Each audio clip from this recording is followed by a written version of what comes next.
In today's video, I'm gonna show you how to change the language on Trading 212. So in case you don't know, Trading 212 is the investing platform I personally use, and it has a lot of different features to start investing very easily. So let's see how to change the language in just a few steps. So the first thing you need to do is go right here at the top right. It's the same process on the phone application, but it might look different. This icon in the phone application is at the bottom right, I think.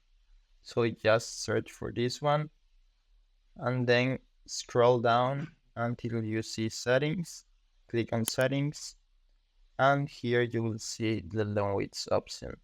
Just click it and you will see the full list of all the languages you can choose. And after clicking one of them, it will take a few seconds and automatically translate everything into the new language.